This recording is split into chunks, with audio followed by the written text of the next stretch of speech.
Hey there, sleepyheads, glad to have you back. Before we slip into tonight's tale, I'd love to know where in the world you're watching from and what time it is for you right now. In the gentle months that followed, as Elena learned the art of sitting up and reaching for dust motes that danced in afternoon light, Mrs. Holloway began to notice the way silence gathered differently around her mysterious child. It wasn't the heavy quiet that had filled the house after Harold passed, but something softer, like the pause between raindrops, full of possibility and peace. Elena's eyes had grown more knowing, though she was still too young for words. She would watch the world with the patience of someone who understood that the most important conversations happened without speaking. When Mrs. Holloway held her grandmother's chipped teacup, the one with painted roses that Harold used to say gave their kitchen character, Elena would grow very still, her small fingers reaching toward the porcelain, as if she could feel the love and loss that had soaked into its delicate surface over the years. One morning, while Mrs. Holloway sat remembering how Harold used to hum while making coffee, the familiar ache began to settle in her chest, like an old unwelcome visitor. But this time something shifted. Eleanor, propped against cushions on the floor, made a sound that wasn't quite a coo and wasn't quite a sigh, a single, soft note that seemed to acknowledge the sadness without trying to chase it away. Instead, Mrs. Holloway felt the grief transform, becoming less like a weight and more like a warm hand on her shoulder, reminding her that love doesn't disappear when someone does. "You feel it, don't you?" Mrs. Holloway whispered, setting down the teacup with steady hands. "All the feelings that get left behind in places and things." Eleanor's response was a smile that seemed to contain entire conversations about patience and understanding. The baker, Thomas, noticed it too when he visited that Tuesday afternoon. He arrived carrying fresh bread and the particular heaviness that comes from missing someone you love. His daughter lived in the city now, her letters growing shorter and less frequent, and the silence between them had become something that kept him awake at night. As he sat in Mrs. Holloway's kitchen, Elena crawled over to him with that determined focus babies have when something important calls to them. She placed one tiny hand on his shoe, and Thomas felt something he hadn't expected, not the sharp edge of loneliness he'd grown accustomed to, but something gentler. The missing didn't disappear, but it felt kinder somehow, as if Elena had whispered to his heart that love and distance could exist in the same space without breaking everything. "She's teaching the feelings how to be softer," he said quietly, watching Elena pat his shoe with the solemnity of someone performing important work. "Like she knows that hurt doesn't have to hurt quite so much." Mrs. Holloway nodded, understanding blooming in her chest like flowers deciding it was finally time to open. Eleanor wasn't taking away the difficult feelings. She was showing them how to rest, how to be held without being heavy, how to be part of the story without being the whole story. Outside, the willow continued its ancient dance with breezes that touched nothing else, and the village settled into another afternoon of deeper breathing, wrapped in the growing certainty that they were witnessing something rare and beautiful learning to walk among them. Eleanor gurgled contentedly, already reaching for the next dust mote, the next moment, the next opportunity to practice the gentle art of helping the world remember how to be tender with itself. The teacup sat quietly on the table, its painted roses somehow brighter in the afternoon light, as if they too had learned something about being beautiful, despite their chips and imperfections. As autumn settled over the village like a soft quilt pulled up to the chin, Elena took her first tentative steps not toward Mrs. Holloway's waiting arms, but toward the corner of the kitchen, where shadows had gathered thick and restless for months. It was Harold's corner, the place where he used to stand when bills arrived or storms threatened the roof, worry settling in his shoulders like an old, familiar burden that never quite learned to leave. Mrs. Holloway held her breath, watching Elena navigate the distance between the table and that avoided space with the determined focus of someone who knew exactly where they needed to be. The child's small hands reached toward air that seemed heavier than it should, and when her fingers touched the wall, something remarkable happened. The shadows didn't disappear, but they stopped their restless movement, settling like dust finding peace after a long disturbance. Elena pressed her palm flat against the painted surface, her brown eyes closing in concentration, and Mrs. Holloway felt something shift in the very bones of the house. The worry that had lived in that corner for so long, Harold's quiet fears about keeping his family safe and warm began to transform. It didn't vanish, but it changed from something sharp and demanding into something softer, like the memory of someone who cared so deeply that even his concerns were a form of love. "Oh, sweet child," Mrs. Holloway whispered, understanding blooming in her chest like flowers, deciding it was finally time to open. "You're not just feeling what's left behind. You're teaching it how to rest." Eleanor turned then, her face bright with the satisfaction of work well done, and toddled back with arms outstretched. For the first time since Harold's passing, Mrs. Holloway felt his presence in the house as comfort rather than absence, as if Elena had shown his lingering worry how to become a gentle guardian instead of a restless ghost. The change rippled outward in ways both seen and felt. Thomas arrived that afternoon with bread still warm from the oven and news that his letter to his daughter had been answered. Not just replied to, but answered with words that felt like embraces. He sat in the kitchen where Harold's corner now held only ordinary shadows, and spoke of how his own words had somehow found their way to tenderness, without him quite knowing how. "It's like she's teaching feelings how to be good neighbors," he said, watching Elena stack wooden blocks with the serious attention of an architect. Instead of taking up all the space and making noise at odd hours, Dr. Pembridge stopped by as the afternoon light grew golden, drawn by something he couldn't quite name, but recognized in his bones. He found Elena sitting quietly beside his medical bag, her small hand resting on the worn leather that had witnessed decades of human struggle and healing. As she touched it, he felt something loosen in his chest, the weight of all the times he'd had to deliver difficult news, all the patients he couldn't save, all the professional armor he'd worn for so long he'd forgotten it was there. The bag didn't feel heavy anymore. It felt like what it had always been meant to be, a collection of tools carried by someone who chose to show up for others in their most vulnerable moments, again and again, because that's what love looks like when it wears a white coat and keeps office hours. Outside, the willow tree continued its private dance with breezes that touched nothing else, and the village settled into another evening of deeper breathing, wrapped in the growing certainty that they were witnessing something rare and beautiful, learning to walk among them. Eleanor gurgled contentedly, already reaching toward the next moment, the next opportunity to practice the gentle art of helping the world remember how to hold its sorrows with tenderness instead of fear. The corner where worry used to live had become just a corner again, ready to hold whatever came next with equal grace. The next morning brought the kind of soft light that makes ordinary moments feel like small ceremonies, and Elena woke with the quiet purpose that had become her signature way of greeting the world. Mrs. Holloway watched her pad through the house in bare feet, her small hands trailing along familiar walls like a musician checking the tuning of a beloved instrument. The routine had become as natural as breathing. Elena would pause, listen with her whole being, and somehow teach the lingering feelings in each space how to rest more gently. Today, however, Elena's attention was drawn to something new. She stopped at the kitchen window, pressing both palms against the glass that overlooked the small garden where Mrs. Holloway had once grown herbs and vegetables with Harold. The plot had been neglected since his passing, not from lack of care but from the weight of memory that made even the sight of empty soil feel too heavy to bear. Weeds had grown tall and kind, creating their own wild beauty, but underneath their gentle invasion lay the echo of abandoned hope. Elena's breath fogged the glass as she leaned closer, her brown eyes focused on something Mrs. Holloway couldn't see. Then, with the determined movement of someone who knew exactly what needed doing, Eleanor toddled to the back door and stood there, waiting with the patient expectation of a child who understood that some requests were too important for words. Mrs. Holloway's hand hesitated on the door handle. She hadn't stepped into that garden since the morning she'd found Harold's gloves still lying on the potting bench, fingers curled as if they were still holding seeds he'd never had the chance to plant. But Elena's presence beside her felt like a gentle invitation rather than a demand, and before she quite realized it, she was turning the handle and stepping onto the weathered wooden steps. The garden greeted them with the particular silence of a place where dreams had been carefully tended and then suddenly set aside.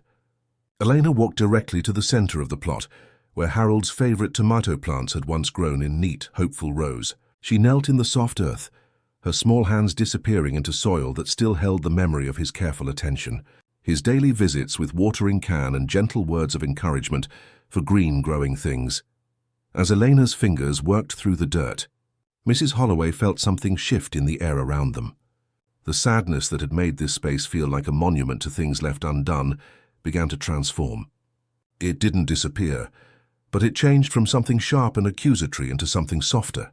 The recognition that every seed Harold had planted here had been an act of faith, a quiet promise that tomorrow would come and be worth preparing for.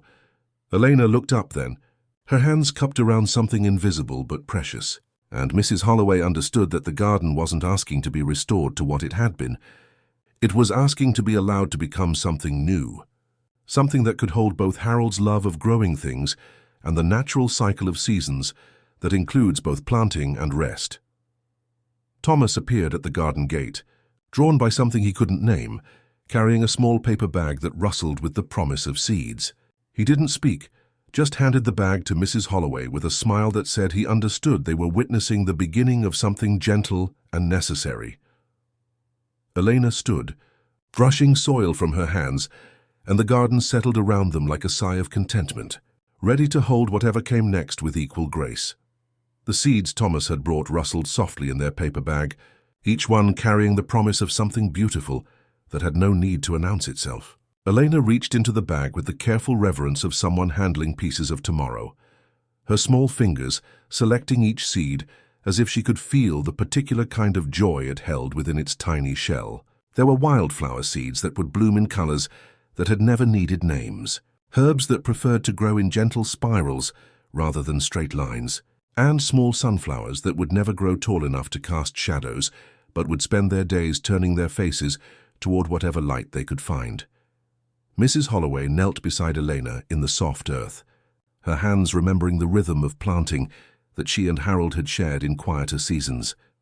But this felt different, not like trying to recreate what had been, but like allowing something entirely new to grow from the same soil that had once held their shared dreams. Eleanor would hold each seed in her palm, closing her eyes in that particular way that meant she was listening to something the rest of the world couldn't quite hear, then place it in the earth with the precision of someone who understood exactly where each small life wanted to begin. As they worked, Thomas sat on Harold's old garden bench, offering quiet encouragement and the kind of peaceful presence that made even the work feel like rest. The afternoon moved around them like honey, slow and golden, and Mrs. Holloway found herself humming without realizing it, a melody that seemed to rise from the earth itself, grateful to be tended again. It was then that the garden gate opened, with the soft click of someone who understood that some moments shouldn't be disturbed too quickly.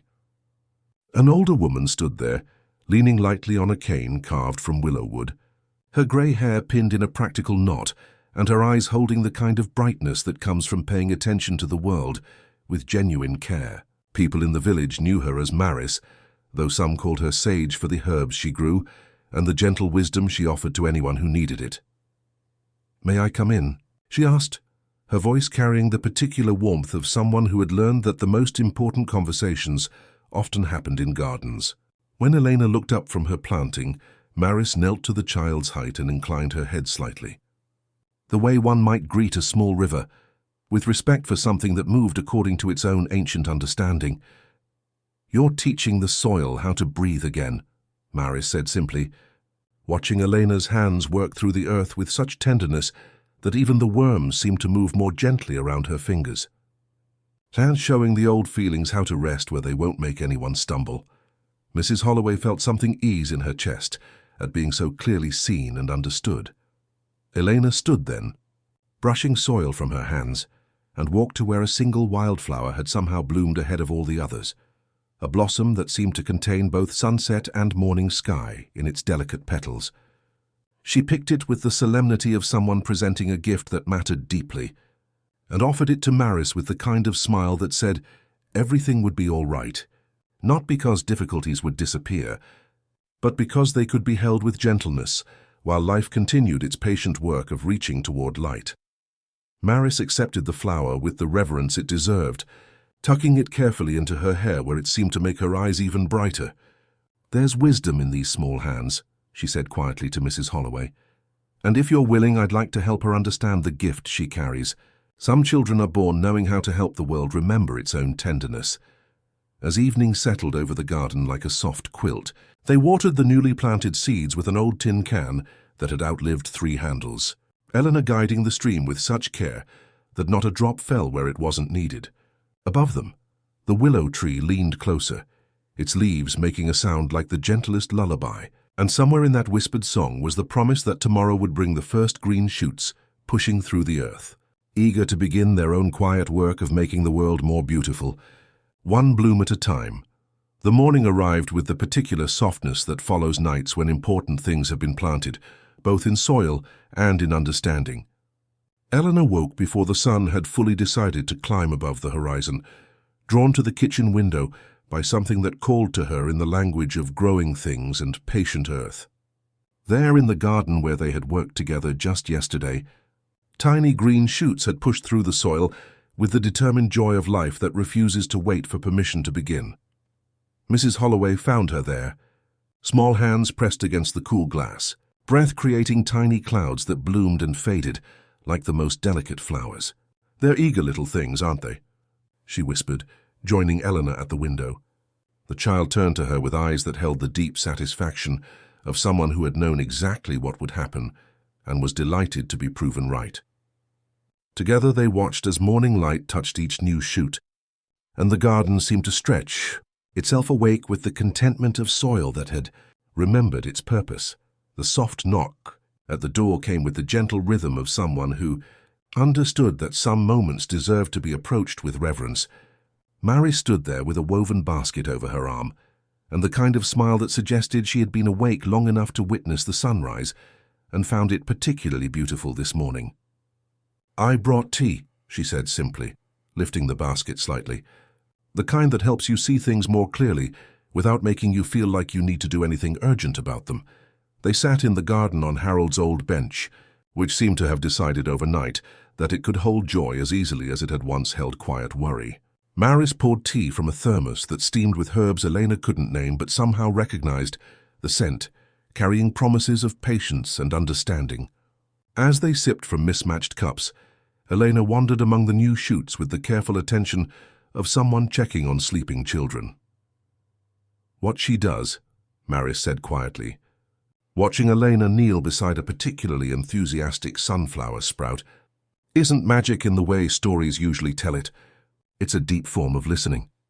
Some of us are born with ears for the whispers that linger in places and things, not just the wind in trees or distant voices, but the feelings that get left behind, like the scent of rain after a storm."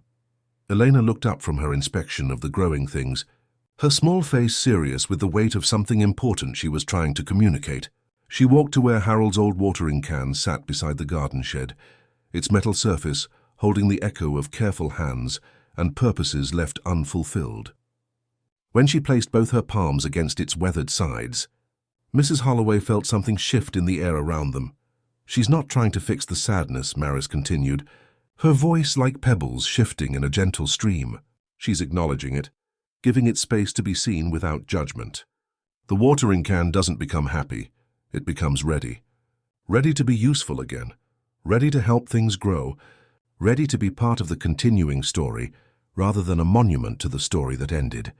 Elena lifted the can carefully, though it was almost too heavy for her small arms, and carried it to the rain barrel where water waited with the patience of something that understood its own essential nature.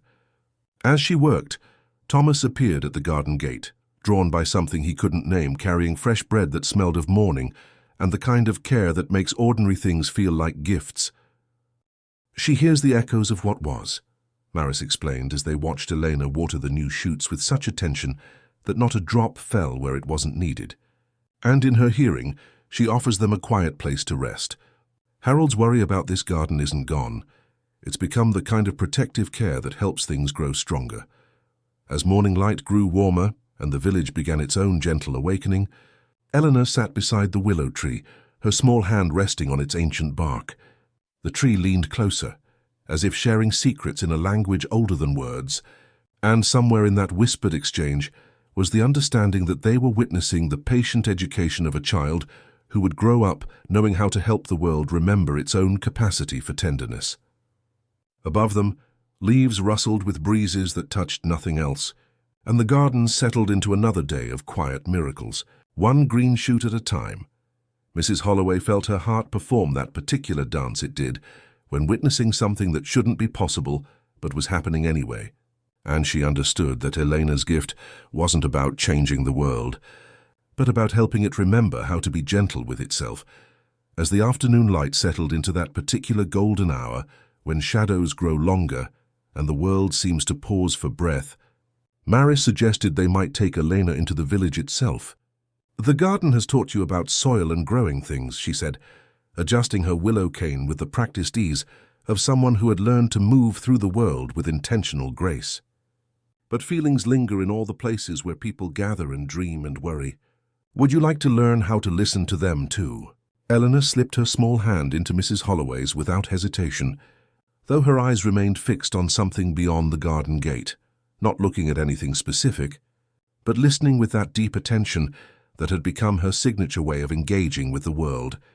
The willow tree's leaves rustled a gentle farewell as they stepped onto the village path, and Mrs. Holloway felt that familiar flutter of wonder at watching her mysterious child prepare to explore the wider world with the same tender curiosity she brought to everything. Their first stop was the village library, where Miss Lark greeted them with the kind of quiet smile that librarians, perfect over years of understanding that some visitors come seeking more than books. Elena walked directly to the children's section, drawn by something that lived between the shelves like a patient presence made of paper and possibility. She knelt beside a low bookshelf, where afternoon light created patterns that seemed to shift and breathe, her small hands hovering over volumes that had been touched by countless fingers seeking comfort, adventure, or simply the reassurance that someone, somewhere, understood what it felt like to be human. "She can sense the readers who came before," Miss Lark whispered, watching Elena open a well-worn copy of fairy tales with the reverence of someone handling something both precious and fragile. All the children who turned these pages when the world felt too big or too lonely, all the parents who read these stories aloud when bedtime felt like the only safe harbor in a difficult day. Elena's fingers moved across the text as if she were reading not just the words, but the emotions that had been pressed into the paper by eyes that had searched these same sentences for understanding. As she touched each page, Miss Lark felt something shift in the air around them, the kind of change that happens when a room stops holding its breath and remembers how to be welcoming. The lingering worry that had made the library feel too quiet, too much like a place where people came to escape rather than to discover, began to transform into something warmer, more like anticipation than resignation. Maris settled beside Elena on the worn carpet, pulling a small leather journal from her pocket with the careful attention of someone sharing something precious. "Some children learn to read words," she said softly, opening the journal to pages covered with symbols that looked like a cross between letters and the kind of drawings that capture the shape of feelings rather than the appearance of things. "Others learn to read the emotions that words carry with them. You're learning to do both." Elena studied the symbols with the intense focus of someone recognizing a language they had been born knowing but had never seen written down. Each mark seemed to represent not just a feeling, but the way that feeling moved through spaces and settled in objects, the way it changed over time and learned to coexist with whatever came after. As she traced the lines with her finger, Mrs. Holloway understood that this wasn't just about Eleanor's gift becoming stronger. It was about her learning that she wasn't alone in carrying this particular kind of awareness. They spent the rest of the afternoon moving quietly through the village, Elena pausing at a garden gate where an old argument had left sharp edges in the air, her gentle touch teaching the lingering frustration how to soften into the kind of disagreement that could be resolved over tea and patience. At the bakery, she pressed her palm against the window where Thomas's worry about his distant daughter sometimes gathered like frost, and the glass seemed to clear, ready to reflect joy as easily as sorrow.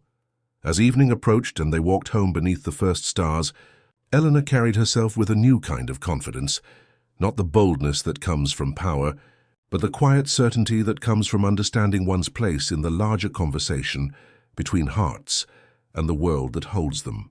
the village settled into another night of deeper breathing, wrapped in the growing recognition that they were witnessing something rare and beautiful, learning to tend the invisible garden of human feeling with the same patience that flowers use to reach toward light. Behind them, the library's windows glowed with warm light, and Miss Lark discovered that the stack of overdue notices on her desk no longer felt like a burden, but like gentle reminders that books, like people, sometimes need a little extra time to find their way home. The morning after their library visit brought the kind of soft light that makes even ordinary moments feel touched by something larger than themselves, and Elena woke with a new quality of attention in her brown eyes, not just the gentle curiosity that had always been her signature, but something deeper, like someone who had discovered they weren't alone in carrying a particular kind of awareness. Mrs. Holloway found her sitting by the kitchen window, not watching the garden as she usually did, but gazing toward the village with the patient focus of someone who had heard their name called from a distance. Maris arrived as the morning mist was lifting, carrying her willow cane and a small leather satchel that seemed to hold more than its size should allow. "There's a place that's been waiting," she said simply, settling her hand gently on Elena's shoulder. Not urgently, just the way some spaces hold their breath until someone who understands comes along. Elena looked up at her with eyes that held recognition deeper than words, and Mrs. Holloway understood that this was the beginning of something that had been preparing itself for a long time. They walked together through the village, Eleanor between the two women like a small bridge, connecting different kinds of wisdom, until they reached the old community hall, where the village had gathered for celebrations and meetings for as long as anyone could remember. The building stood with the particular dignity of a place that had witnessed decades of human gathering, wedding receptions where shy couples learned to dance in front of their neighbors, town meetings where difficult decisions were made with careful attention to fairness, children's programs where small voices had risen in songs that parents still hummed while washing dishes.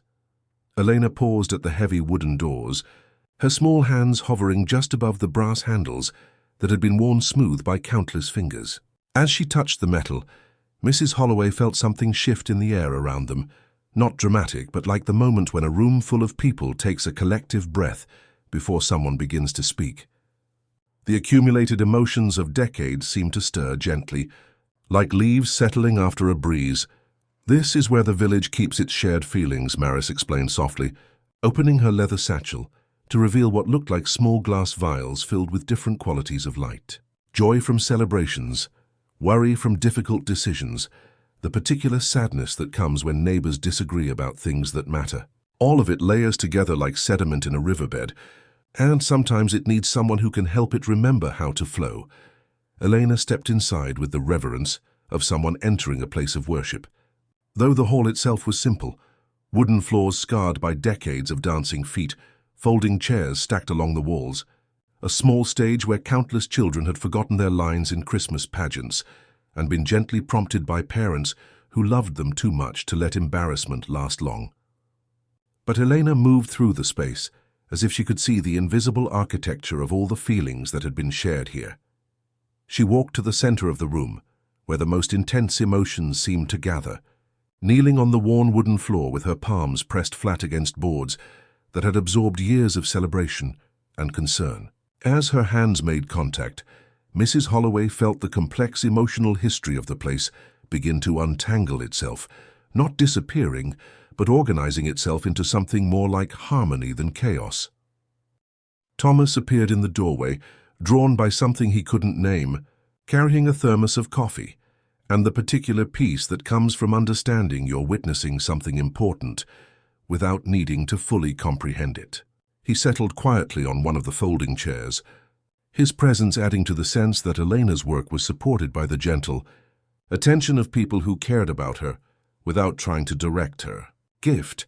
She's teaching the old arguments how to rest beside the celebrations," Maris murmured, watching Elena's hands move across the floor with the careful attention of someone reading a language written in wood grain and worn patches. Showing the worry how to settle next to the joy without making everything feel heavy. The feelings don't have to change, they just need to learn how to be good neighbors. As Elena worked, the hall began to feel different, not emptied of its emotional history but somehow more spacious, as if all the accumulated feelings had learned to arrange themselves more considerately. The lingering tension from a heated debate about the new traffic light found a way to coexist peacefully with the warm glow of last summer's strawberry festival. The bittersweet sadness of farewell parties learned to rest comfortably beside the bright anticipation of welcome home celebrations. When Elena finally stood, brushing dust from her small hands, with the satisfaction of someone who had completed important work, the hall seemed to breathe more easily. Maris nodded with the quiet approval of a teacher, watching a student discover their own capabilities. And Thomas found himself thinking about the letter he'd been meaning to write to his daughter. Not the careful, formal update he usually composed, but something warmer, more like the conversations they used to have when she was small enough to sit on his shoulders during village celebrations. As they walked home through streets that seemed to carry Elena's influence like a gentle current, Mrs. Holloway understood that her mysterious child was growing into something more than a vessel for healing. She was becoming a teacher, someone who could help others learn to tend their own emotional landscapes with the same patience and care she brought to everything she touched. Above them, the sky held the particular blue that comes after storms have passed, and the village settled into another afternoon of deeper breathing, wrapped in the growing certainty that they were witnessing something rare and beautiful, learning to help the world remember its own capacity for tenderness. The community hall stood ready for its next gathering, its emotional atmosphere cleared and organized, prepared to hold whatever celebrations or concerns the village might bring to it with equal grace and spaciousness. The path home from the community hall carried them past the old stone bridge that arched over Miller's Creek with the patient grace of something that had learned to hold both children's laughter and quiet farewells. Elena slowed as they approached, the way she always did when a place whispered her name in the language only she could hear. The water below moved like a long, gentle exhale, catching just slightly on the weathered stones where decades of footsteps had worn smooth hollows in the bridge's surface. A boy sat cross-legged on the bridge's low wall, a box of colored chalk balanced carefully on his knees as he drew slow, deliberate circles on the worn stone. He had that particular quality of attention that some children carry, the ability to notice what most people step over without seeing. When he looked up, his eyes held the bright clarity that comes from observing the world through a different kind of lens entirely.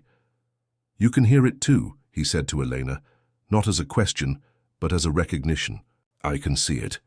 He gestured toward the water's surface where something like colored mist seemed to gather and disperse in shades of gray-blue that reminded Mrs. Holloway of twilight settling over an empty room.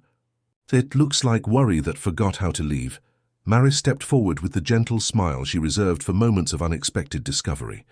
"Hello, Finn," she said, as if greeting a star that had appeared exactly when expected. "Your circles are particularly thoughtful today." The boy's shoulders straightened with quiet pride, and Elena noticed how the colors around him shifted from pale yellow to something warmer, like honey catching afternoon light. Elena approached the place where the gray-blue shimmer hovered above the water, kneeling on the bridge's sun-warmed stones with her palms pressed flat against the surface. She didn't reach for the lingering feeling. Instead, she waited for it to notice that someone was offering it a place to rest. Finn slid down from the wall to sit beside her, and without looking at her hands, he began to hum a sound that wasn't quite a melody, but somehow matched the water's rhythm, a patient note that said he was listening too. The air around them shifted, subtle as the moment when a held breath finally releases. The gray-blue mist didn't disappear. It softened like a knot that had been gently coaxed into loosening. "Someone fell here once," Finn murmured, adding another chalk circle to his constellation on the stone. Not hurt badly, but the fear stayed behind. Not knowing where else to go, Eleanor's fingers moved in slow, reassuring patterns, showing the lingering startle how it could settle without startling anyone else. Thomas appeared with a small paper bag that carried the warm scent of cinnamon and patience, offering it quietly without interrupting the gentle work happening before him. As Finn reached for a sweet roll, he looked up at the baker with eyes that seemed to see more than just flour-dusted hands. "Your worry used to be sharp around the edges," he said matter-of-factly. "Now it's round like your bread." Thomas blinked in surprise, then laughed with the particular joy that comes from being seen clearly and kindly. When the creek settled into its natural rhythm and a small duck glided underneath the bridge, cutting a clean wake that held for a moment before stitching itself closed. Elena touched Finn's chalk circle with the reverence she saved for completed work. The grey-blue dusk became something that didn't need a name, only acceptance. As they crossed the bridge together, all four of them moving with the unhurried pace of people who understood they had witnessed something important. The willow trees along the bank swayed in breezes that touched nothing else. Elena glanced back once, the way travelers do when they want to remember how a place looks after it has been gently changed, and found the creek meeting its own reflection without fear. Beside her, Finn's shoulder brushed hers in the easy way that marks the beginning of friendship, and Mrs. Holloway understood that Eleanor's gift was growing not just stronger, but wiser, learning to work in harmony with others who carried their own ways of tending the invisible garden of human feeling. The path home from the bridge carried them through the village square where the afternoon light was settling into that golden hour that makes even ordinary moments feel touched by something larger than themselves. Eleanor walked between Mrs. Holloway and Maris with Finn beside her, their shadows stretching long across cobblestones that had witnessed decades of daily life. The fountain at the square's center caught her attention in the way that places do when they whisper her name in the language only she could hear. Finn paused beside her, his eyes focusing on something that shimmered just above the water's surface. "There's yellow here," he said quietly, pointing to wisps of color that seemed to dance and settle around the fountain's rim. Happy yellow, but also the kind that gets tired from waiting too long. Elena knelt beside the stone basin where countless coins had been tossed with wishes both urgent and patient, her small hands hovering over water that held decades of hope in its gentle circulation. As her palms touched the cool stone, Mrs. Holloway felt something shift in the air around them, not dramatic, but like the moment when a room stops holding its breath and remembers how to breathe easily. The accumulated longing of wishes made and forgotten began to settle, not disappearing but learning to rest more gently, like seeds that had finally found good soil in which to wait for their season. Thomas emerged from his bakery with flour still, dusting his apron and the particular contentment that comes from spending a day creating things that nourish others. He carried a small basket of warm rolls that filled the air with the scent of patience and careful hands, offering them without ceremony to the small gathering around the fountain. As Finn reached for a roll, he looked up at the baker with eyes that seemed to see more than just flour-dusted fingers. "The worried yellow around you is much softer now," he observed matter-of-factly. "It looks like it learned how to be round instead of sharp." Eleanor stood then, her work at the fountain complete, and together, she and Finn walked toward the post office, where Mr. Rourke was sorting the day's final letters with the stubborn tenderness of someone who believed in the power of words to bridge distances. The building held a gentle ache that Finn could see as pale purple mist gathering around the letter slots, the accumulated weight of messages written but never sent, courage that arrived moments too late, connections that waited patiently for someone to find the right words. Elena placed her hand on the wooden counter where countless elbows had rested, while hearts wrestled with stamps and silence, and Finn hummed that patient note that seemed to match whatever rhythm the lingering emotions needed to hear. The purple mist didn't disappear, but it softened, like a knot that had been gently coaxed into loosening, and Mr. Rourke found himself sealing one more letter than usual, setting it in the outgoing tray with a sigh that sounded suspiciously like hope. Maris watched from the doorway, with the quiet satisfaction of someone witnessing important work being done without fanfare. "You're learning to work together," she said, her voice carrying the warmth of recognition. "Eleanor teaches feelings how to rest, and Finn shows us where they've been hiding. Together you're tending the invisible garden that grows between hearts." As evening light began to soften the edges of buildings, and the first stars appeared like shy children peeking around a curtain, the village settled into another night of deeper breathing. Eleanor and Finn walked beside each other, with the easy companionship of two people who had discovered they weren't alone in carrying a particular kind of awareness, their gifts learning to work in harmony like instruments, finding their place in a gentle symphony. Behind them, the fountain continued its quiet circulation, and the post office held its letters with renewed tenderness, while somewhere in the growing dusk, the willow tree's leaves rustled with sounds like the gentlest applause, acknowledging work well done and the promise of tomorrow's opportunities to help the world remember its own capacity for grace? The evening carried them toward home in a gentle curve, past the old clock tower that stood at the square's edge like a patient brick sentinel, its face frozen at 23 minutes past some forgotten hour. The tower had been stuck since the spring storm that rattled windows and shook loose things that didn't seem important until they stopped working. People wore their own watches now, checked kitchen timers, guessed the hour by shadow length, but the tower held its particular pause like a held breath that had simply forgotten how to exhale. Elena slowed as they approached, and Finn's gaze followed hers upward to where something shimmered in the evening light. "There's amber here," he said quietly, his eyes focusing on wisps of color that seemed to gather around the clock face like honey catching sunlight. Not angry or sad, just stalled, like time got startled and forgot how to move forward. He traced a small circle in the air, and the amber mist seemed to collect in the space his finger had drawn, waiting with patient attention.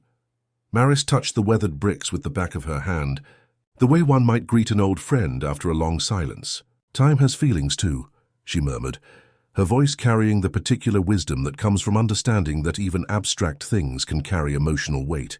It can be frightened into holding still, especially when it's witnessed something that felt too big to process all at once.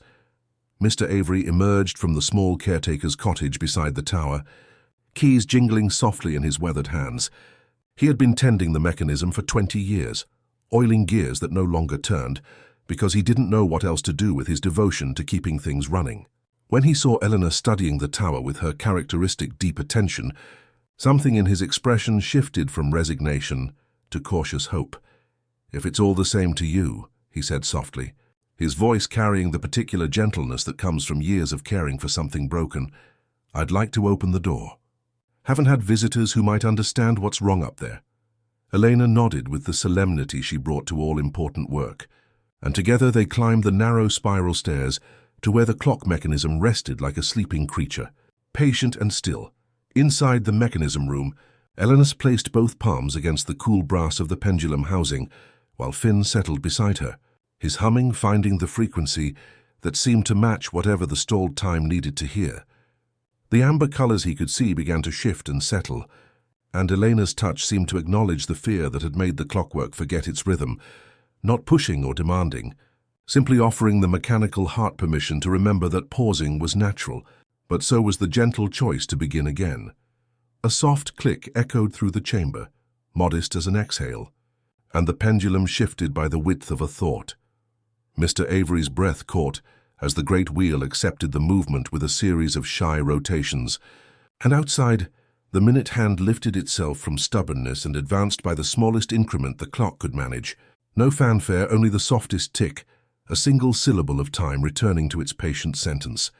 They stepped into the evening, just as the tower offered another careful tick, and the air around them held the particular satisfaction that comes from witnessing something choose to heal itself. Finn walked closer to Elena now, their shoulders nearly touching in the companionable way that marks the beginning of true partnership, while somewhere in the growing dusk, the village settled into another night of deeper breathing, wrapped in the gentle certainty that even time itself could learn to move forward. Again, when offered patience and understanding, the soft ticking of the newly awakened clock tower followed them through the village streets like a gentle heartbeat, marking time that had learned to trust itself again. Eleanor and Finn walked in the easy rhythm that develops between people who have discovered their gifts work better together, while Mrs. Holloway and Maris followed with the quiet satisfaction of witnesses to something important unfolding, without hurry or fanfare, as they passed the small schoolhouse where children would return tomorrow with grass, stains on their clothes and questions that had no easy answers. Elena paused at the playground gate. The swings hung motionless in the still evening air, their chains holding the particular weight that comes from absorbing years of childhood joy and the smaller sorrows that make growing up feel like such serious work. Finn's eyes found the colors that lingered around the monkey bars where scraped knees had healed and friendships had been tested by the challenge of crossing hand over hand without falling. "There's green here," he said softly, pointing to wisps that seemed to gather and disperse like morning mist. The worried kind that comes when you're trying to be brave but your hands are too small for what you're attempting. Eleanor approached the swing, set with the reverence she brought to all places where feelings had been worn smooth by repetition. As her hands touched the worn wooden seats, Mrs. Holloway felt something shift in the air around them, not dramatic, but like the moment when a room stops holding tension and remembers how to feel welcoming.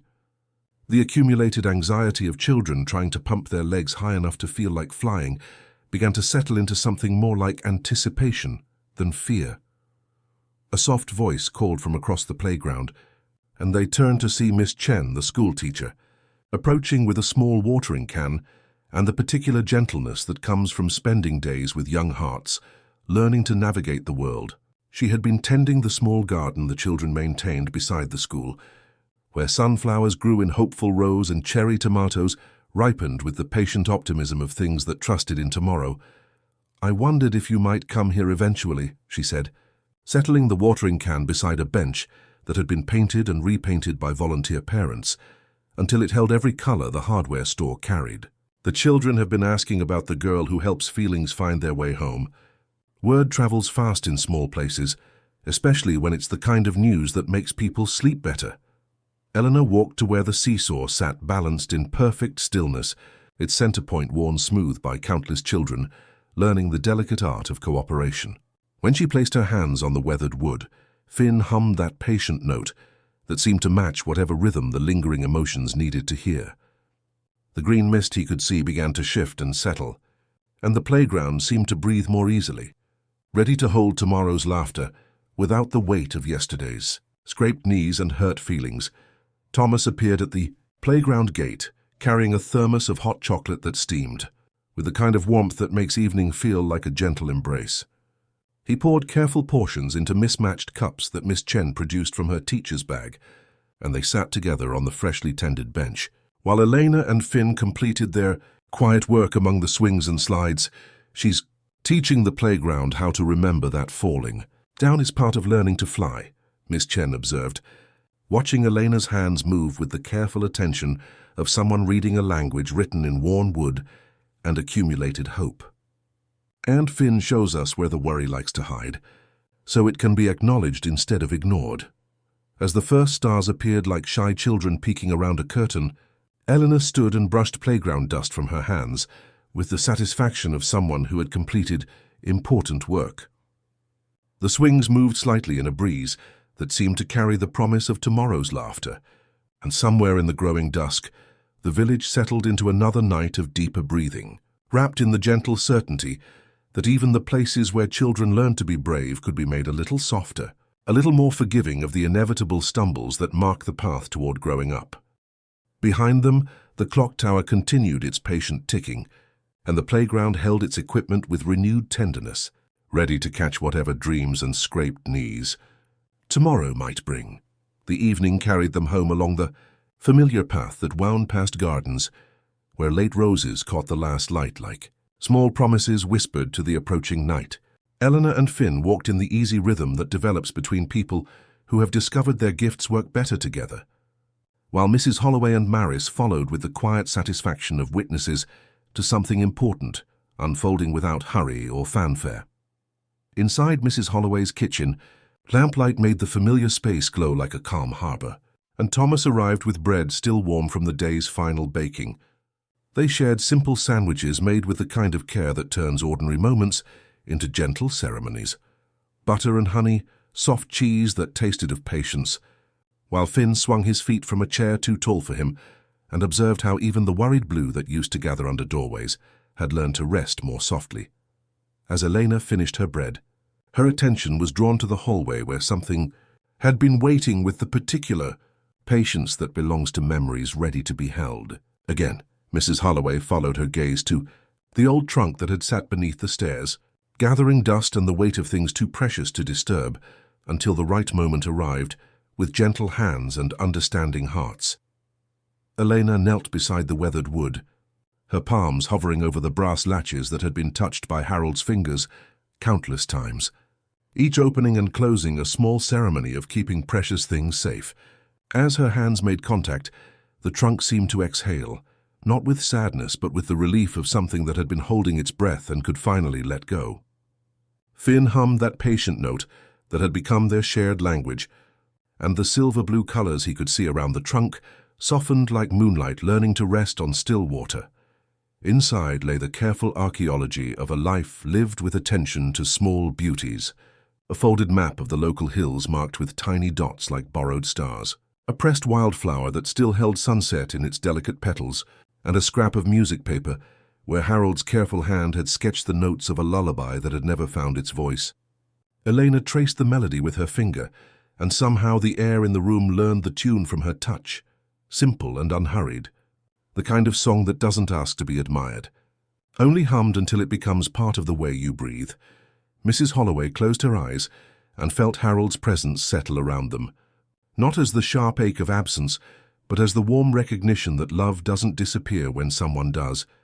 It simply learns new ways to make itself known. Thomas smoothed the map with flour-dusted hands, pointing to a small circle among the hills near the old observatory, where the night sky had once been introduced to children through a patient telescope.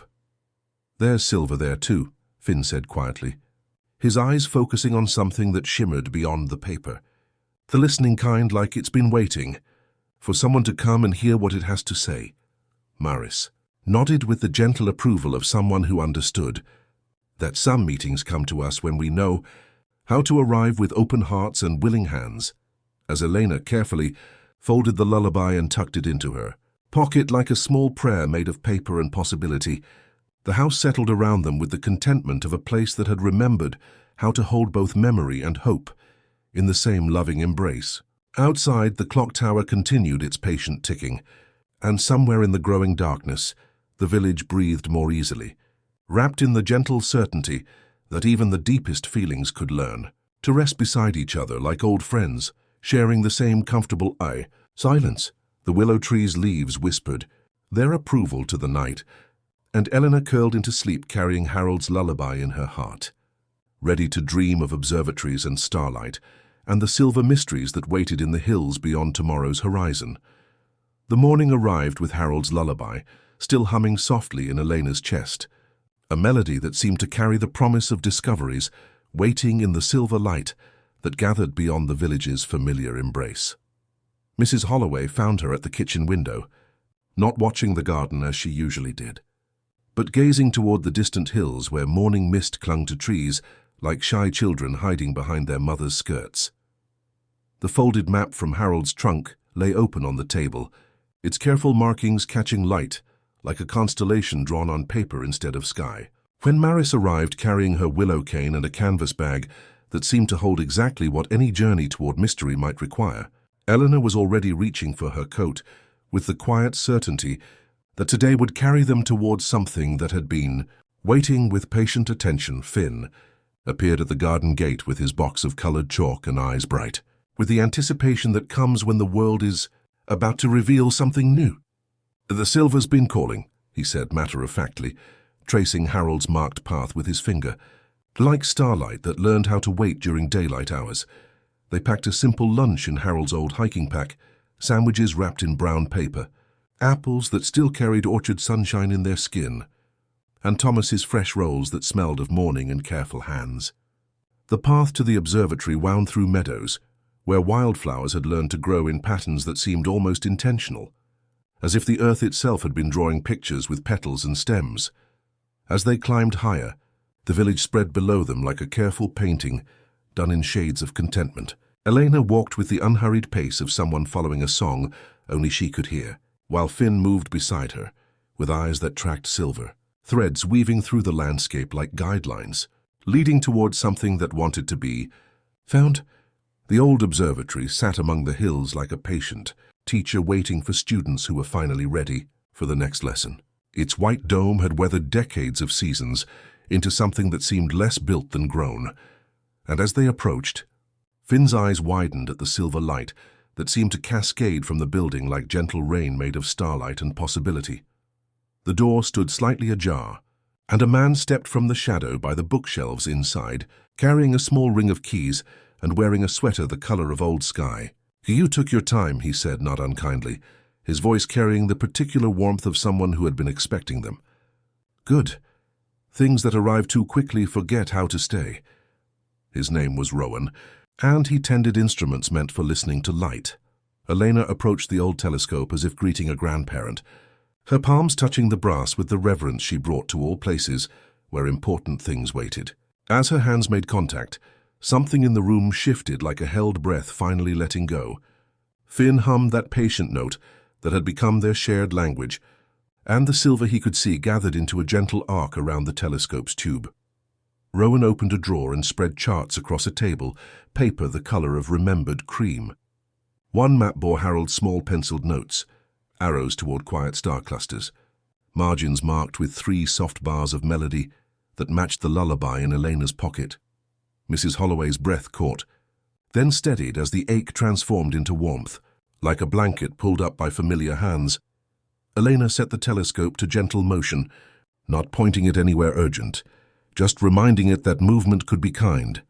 The gears responded without protest, a shy turning that sounded like gratitude, and the observatory seemed to breathe more easily, ready to resume its patient conversation between earth and sky. As afternoon light filtered through the observatory's dome opening, Elena moved toward the great telescope with the reverence she brought to all places where human longing had been carefully tended over time. Rowan watched her small hands find the brass controls with an intuitive understanding that made him nod with quiet recognition. "She's not trying to see the stars through daylight," he murmured to Mrs. Holloway, his voice carrying the particular wisdom that comes from years of patient observation. "She's listening to all the hope that's been gathered here, night after night, by people reaching towards something beautiful and impossibly distant." The telescope responded to Elena's gentle adjustments, with movements so smooth they seemed like breathing, and Finn settled beside a cabinet filled with glass photographic plates that had captured decades of starlight. As he touched the wooden drawer fronts, colors bloomed around his fingers in shades that spoke of winter nights, when the air rang like crystal, and summer evenings when meteors had written temporary poems across the darkness. "There's so much silver here," he whispered, his eyes tracking threads of light that seemed to flow between the instruments like a gentle current made of accumulated wonder. Elena discovered Harold's observation notebook lying open on the wooden desk, its pages filled with careful sketches of star clusters and margins, marked with the same 3 soft bars of melody that rested folded in her pocket.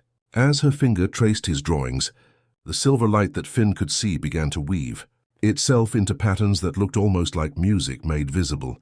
Harold's patient, attention to the sky learning to harmonize with Elena's gift for helping feelings find their way home. Rowan opened a small wooden drawer and revealed Harold's collection of painted stones, each one polished smooth by pocket carrying and marked with tiny dots that matched the star patterns in his charts.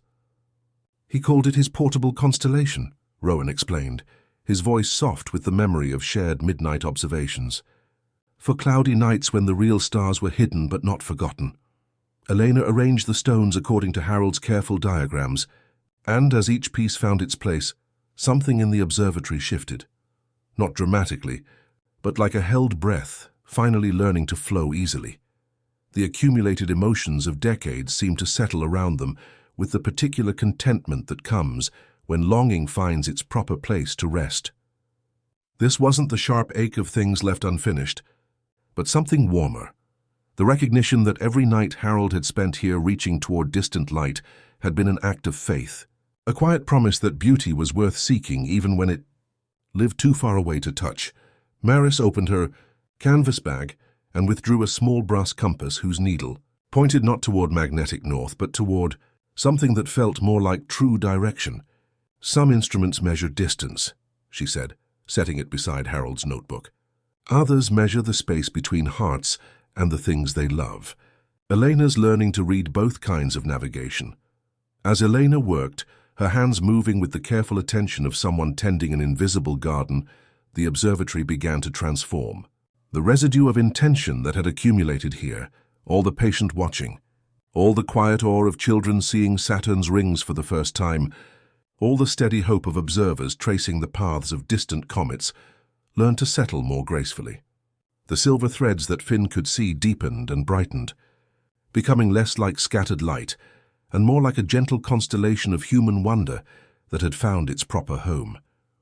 Rowan adjusted a small mirror with practiced care, and for the first time in months, The telescope's ancient gears hummed with quiet contentment, as if they had remembered not just how to move, but why movement mattered. The observatory, which had been a place of patient waiting, now felt like a place of gentle readiness, prepared to resume its ancient conversation between earthbound curiosity and cosmic patience. As evening light began to soften the edges of the hills beyond the dome, Eleanor touched the painted stones one final time with the satisfaction of someone who had completed important work. The observatory settled around them like a deep exhale, ready to hold whatever wonder the approaching night might bring. And somewhere in the gathering dusk, the first real stars began to appear like old friends arriving exactly on time for a celebration they had helped to plan. As twilight deepened into true night, Rowan moved to the dome controls with the reverence of someone performing a nightly ceremony that never lost its wonder.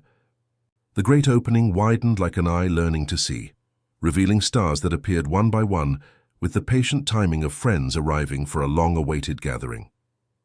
Eleanor climbed the wooden step beside the telescope, her small hands finding the brass eyepiece with the same gentle certainty she brought to all her work.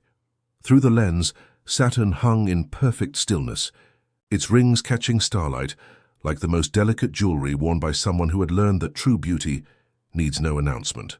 Eleanor smiled with quiet recognition, understanding for the first time that the feelings she helped find their way home weren't limited to earthbound spaces. They lived in the vast conversation between human longing and the patient light that traveled impossible distances to meet waiting eyes. Mrs. Holloway took her turn at the telescope, her breath catching softly as Harold's favorite star cluster came into focus.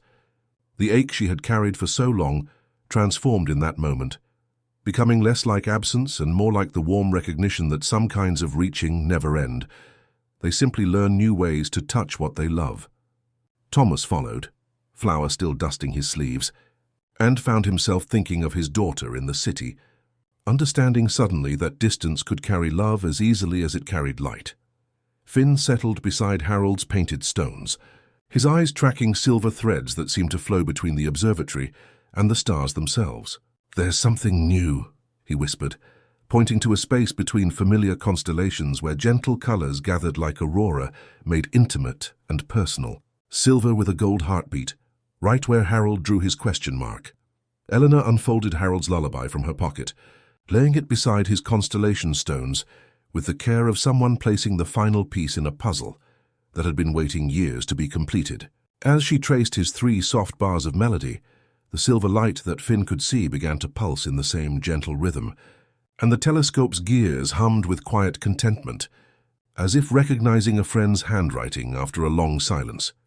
Rowan opened Harold's final notebook to a page marked with a pressed wildflower, revealing observations about how starlight seemed to respond to the observer's state of heart. "He discovered something in his last months here," Rowan said softly. "The stars grew brighter when he brought his earthbound worries to them, as if human concerns were part of the cosmic conversation rather than interruptions to it."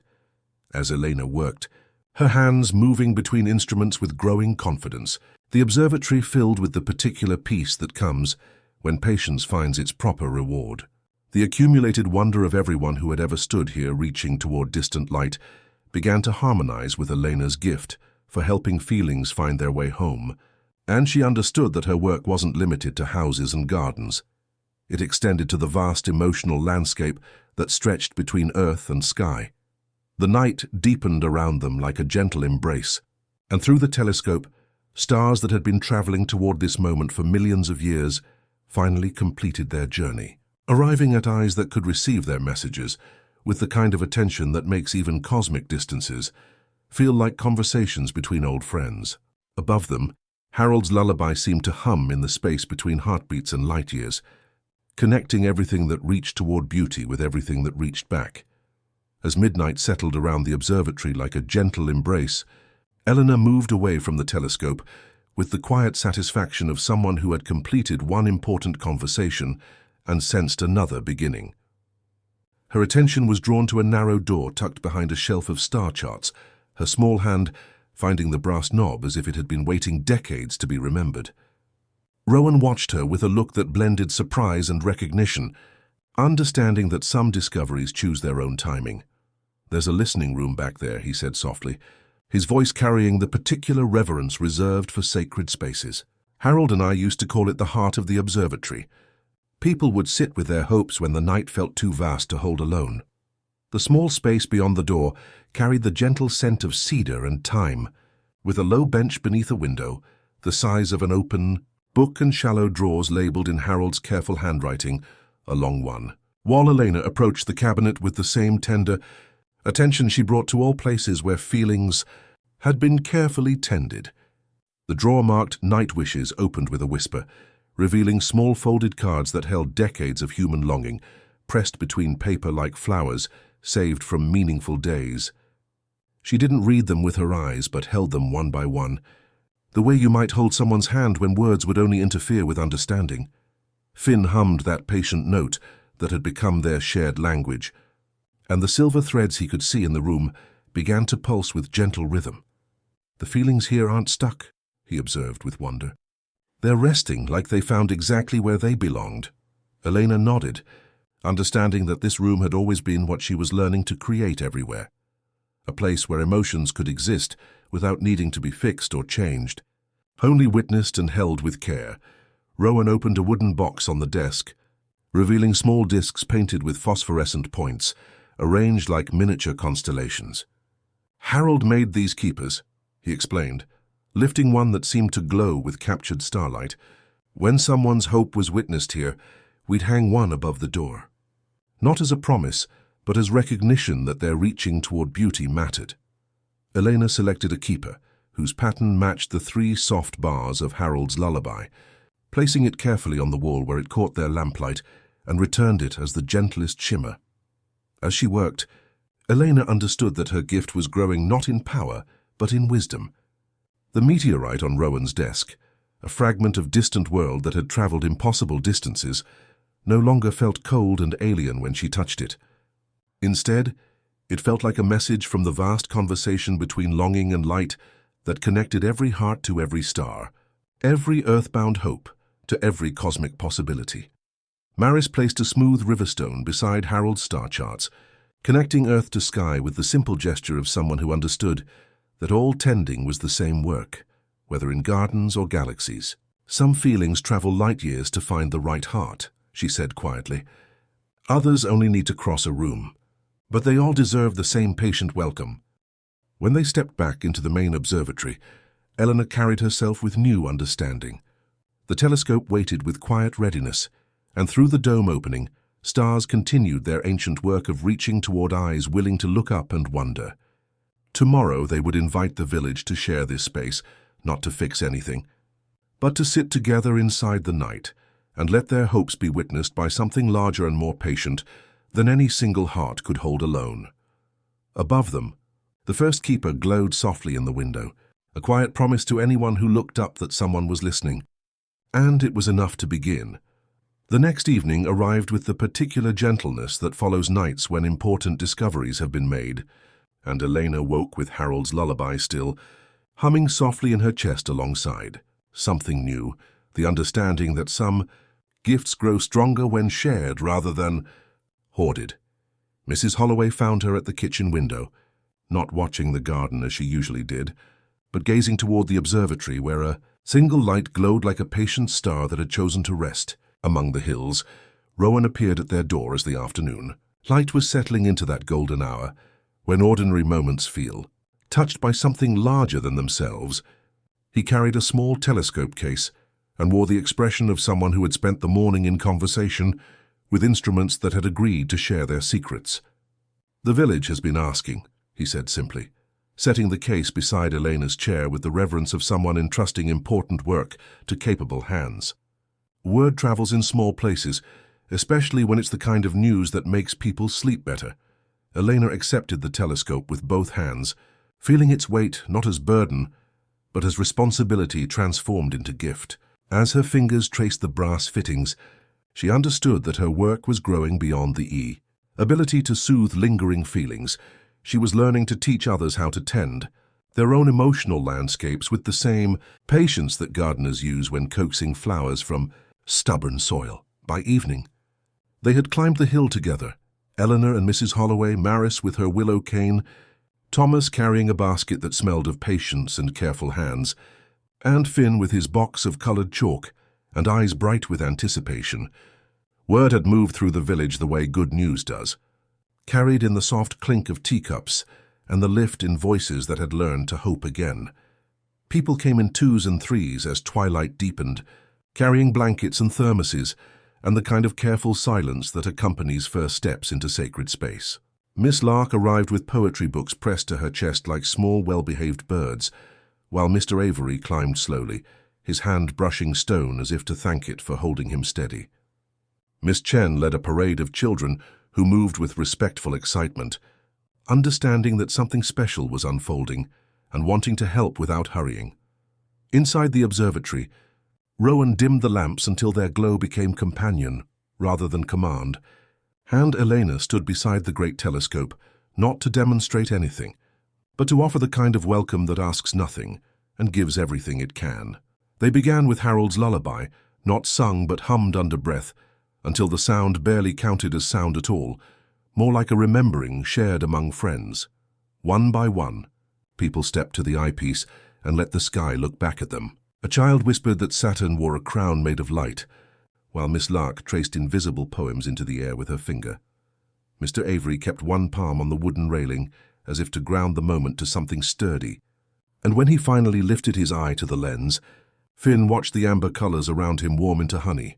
"All right," he breathed to the night itself. "All right." Between glances at distant worlds, they drifted into the listening room where Harold's careful drawers waited with decades of patient attention. Eleanor held the edge of the bench as neighbors folded fresh hopes into simple paper squares, not to be read by others, but to be witnessed by the gentle space that had learned to hold human longing without judgment. Finn hummed that patient note that had become their shared language, while silver threads gathered and learned, each new hope by heart. Thomas poured cocoa into enamel cups and shared rolls that broke along their gentle seams with the generosity that comes from understanding. That nourishment is always a form of love. Miss Chen passed half her roll to a boy whose courage often stopped at the edge of sentences, saying simply, "You can finish when you're ready," not as challenge but as truth recognized. As the evening deepened and the dome turned to its resting angle, Eleanor moved among her neighbors with growing understanding. Maris had been right. The greatest wisdom wasn't in changing what existed, but in teaching everything how to be itself with more tenderness. Eleanor was becoming not just a healer of lingering feelings, but a teacher who could help others recognize their own capacity for gentle attention. When the last cup was washed and people began their descent toward village lights that seemed to glow with renewed warmth, Elena stood a moment longer at the threshold. Above the listening room door, small keepers glowed like captured starlight, each one acknowledging that someone's reaching toward beauty had been witnessed and mattered. The observatory settled around them with the contentment of a place that had remembered its deepest purpose, not just to observe distant light, but to help earthbound hearts understand their place in the vast conversation between longing and love. They walked home through darkness that felt less like absence and more like a gentle blanket woven from starlight and shared wonder. The village spread below them like a careful painting done in shades of deeper breathing. And Eleanor carried herself with new certainty, not the boldness that comes from power, but the quiet confidence that comes from understanding one's place in the larger work of helping the world remember how to be tender with itself. Behind them, the clock tower continued its patient ticking, and somewhere in its steady rhythm was the promise that time itself had learned to move with greater kindness, since discovering that healing happened not through force, but through the simple choice to begin again, together one gentle heartbeat at a time.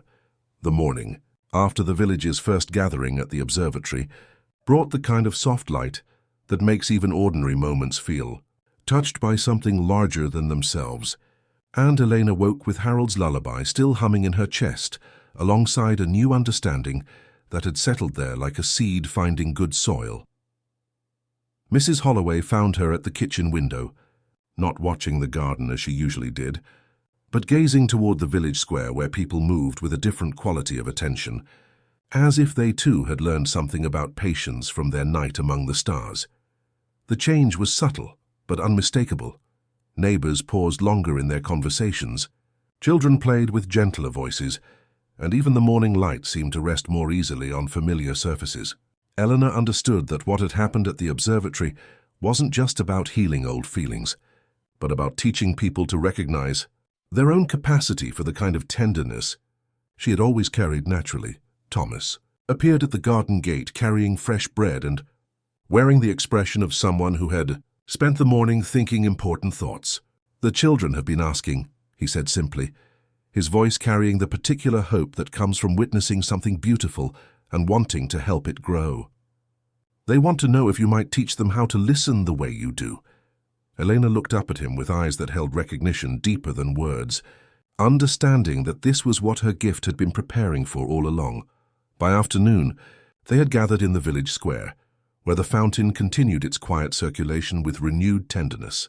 Eleanor sat cross-legged on the warm cobblestones, while children arranged themselves in a loose circle, their faces bright with the anticipation that comes when you're about to learn something that might change how you see the world. Finn settled beside her with his box of colored chalk, ready to show others how emotions painted themselves in colors that most people walked past without noticing. Elena began not with explanations, but with invitation, placing her palms flat on the stones and closing her eyes in that particular way that meant she was listening to something the rest of the world couldn't quite hear. "Close your eyes," she said softly, her voice carrying the same gentle authority that flowers use when teaching seeds how to grow. "Put your hands on the ground and ask the stones what they remember." One by one, small hands found their way to cobblestones worn smooth by decades of footsteps, and something remarkable began to happen. A girl with ribbons in her hair felt the echo of celebration that lingered from last summer's festival, while a boy whose shyness usually kept his words locked safely inside sensed the warm encouragement that had been left by countless parents kneeling here to tie shoelaces. With patient fingers, Finn moved among them with his chalk, showing them how to draw the colors they were beginning to sense, not to capture them, but to acknowledge them, the way you might wave to a friend across a crowded room. Miss Chen watched from the library steps with the quiet satisfaction of someone witnessing important learning that couldn't be found in any textbook, while Maris leaned on her willow cane and nodded with approval at the sight of gifts being passed from one generation to the next. As the afternoon light grew golden, Elena helped each child understand that what they were learning wasn't magic in the way stories usually told it. It was simply the art of paying attention to the emotional conversations that happened all around them, every day, in the spaces between heartbeats and the silence between words. When parents arrived to collect their small explorers, they found children who carried themselves differently, not with new power, but with new understanding of their place in the larger work of helping the world remember how to be gentle with itself. The village square settled into another evening of deeper breathing, wrapped in the growing certainty that they were witnessing something rare and beautiful, learning to multiply itself through the simple act of sharing what it knew, as the weeks passed like gentle pages turning in a beloved book. Eleanor's teaching had woven itself into the village's daily rhythm, with the natural ease of morning light finding its way through familiar windows. Children walked to school with their hands trailing along garden fences, learning to acknowledge the contentment that lingered where flowers had been tended with love. Parents found themselves pausing at doorways, sensing the peace that had settled in spaces where Eleanor's gentle attention had taught old worries how to rest beside new hopes. Mrs. Holloway watched from her kitchen as Elena moved through the garden where Harold's memory had learned to live alongside new growth, understanding that her mysterious child was approaching something that felt like completion, not an ending, but the kind of fullness that comes when a gift has found its proper place in the world. The wildflowers bloomed in colors that seemed to hold conversations with the light, and even the soil felt different beneath their feet, more like a living thing that trusted the hands that tended it. One afternoon, as autumn light settled into that golden hour, when ordinary moments feel touched by something larger than themselves, Elena found herself drawn to the village square where something new was happening. Thomas stood beside his bakery window, holding a letter with the careful attention of someone cradling something precious and fragile. His face carried an expression Elena had learned to recognize, the particular mixture of hope and fear that comes when the heart prepares to welcome May. Something it has been missing for a very long time. Finn appeared beside her with his box of colored chalk, his eyes focusing on the colors that shimmered around Thomas, like visible emotions made of light and longing. "There's saffron there," he said softly, pointing to wisps of golden hope that gathered around the baker's shoulders.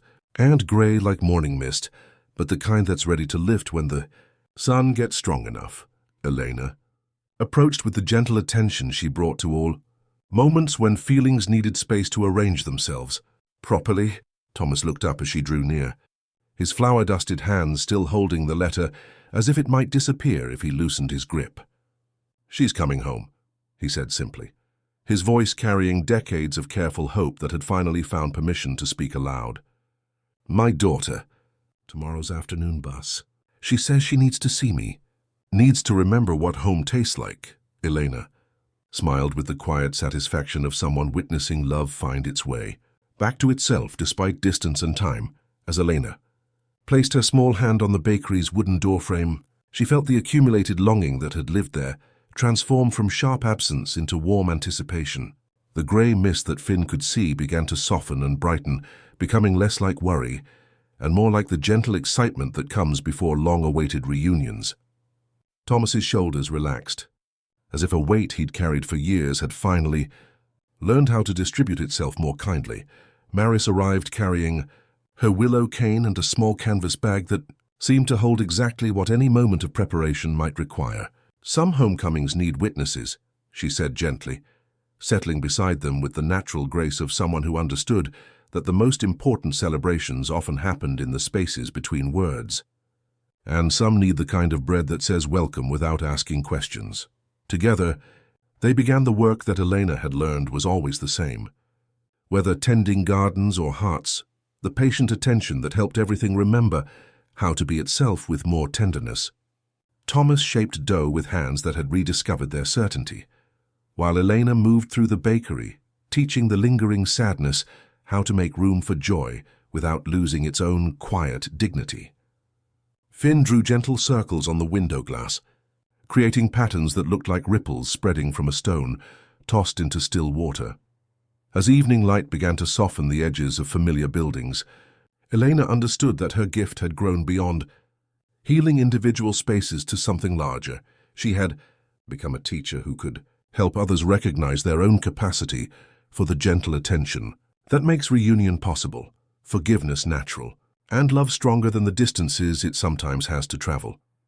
The village settled into another night of deeper breathing, wrapped in the gentle certainty that tomorrow would bring not just one daughter home, but the continued unfolding of Elena's understanding that the greatest healing happens when we help others learn to tend their own hearts with the same patience that gardeners use when coaxing flowers from soil that has learned to trust again. Above them, the first stars appeared like shy children peeking around a curtain, and somewhere in their ancient light was the promise that Elena's work was approaching its own kind of homecoming, the moment when a gift fully understands its place in the larger conversation between hearts that reach toward each other across whatever distances love asks them to cross. The morning of homecoming arrived with the particular gentleness that follows nights when important.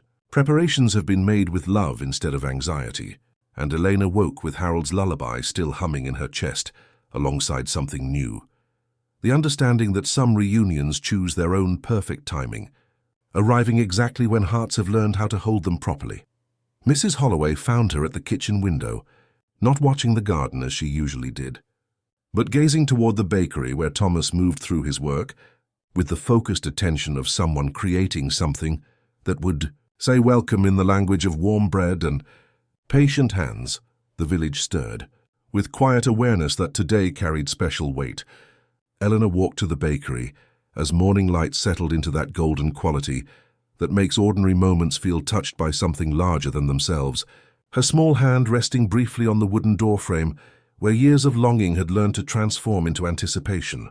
As her palm touched the weathered surface, Thomas looked up from his work with flour-dusted hands and eyes that held the particular brightness that comes when hope finally feels safe to show itself completely.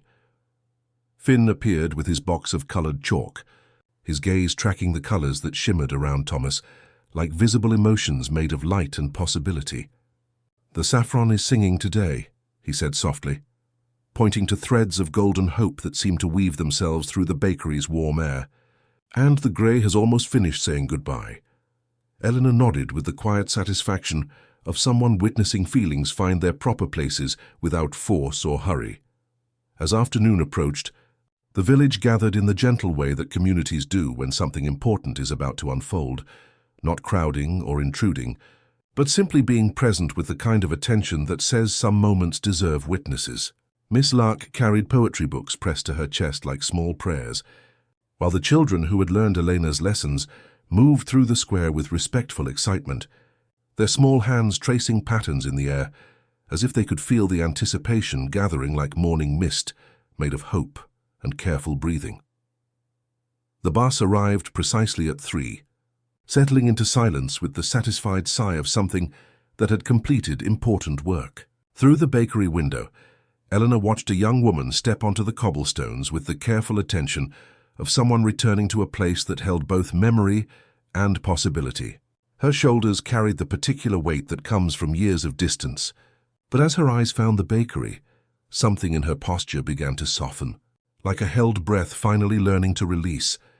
Thomas emerged carrying a loaf still warm from the oven, not as offering but as the most honest thing he knew how to give, the work of his hands shaped by decades of caring for others' hunger. Father and daughter met in the space between anticipation and arrival, and when she accepted the bread with hands that remembered being small enough to help knead dough on Saturday mornings, Eleanor felt something in the village square complete itself, not dramatically, but like a puzzle piece finding its place with the gentle click of recognition. They sat and spoke in the language that families develop when love has been kept safe through separation. Simple words that carried years of accumulated care, silences that felt comfortable rather than empty. Elena moved through the square with growing understanding that her gift had evolved beyond healing individual spaces to something that felt like wisdom. She had become someone who could help others recognize their own capacity for the kind of attention that makes reunion possible and love stronger than whatever distances it sometimes has to cross. As evening light began to soften familiar edges, the village settled into another night of deeper breathing, wrapped in the gentle certainty that healing happens not through force but through the patient choice to tend hearts with the same care that gardeners use when coaxing flowers from soil that has learned to trust again. The morning after Thomas's daughter came home brought the kind of soft light that makes even ordinary moments feel touched by something larger than themselves, and Elena woke with Harold's lullaby still humming in her chest alongside a new understanding that had settled there like a seed finding perfect soil. Through the kitchen window, she watched the bakery where father and daughter moved together, in the gentle rhythm of people rediscovering how to share space, their conversations flowing like water, finding its natural course after a long drought.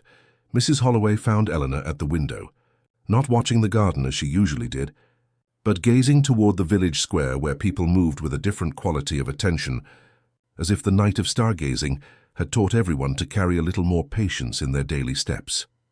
The fountain continued its quiet circulation with renewed tenderness, and even the morning light seemed to rest more easily on familiar surfaces, as if everything had learned to be itself with greater kindness.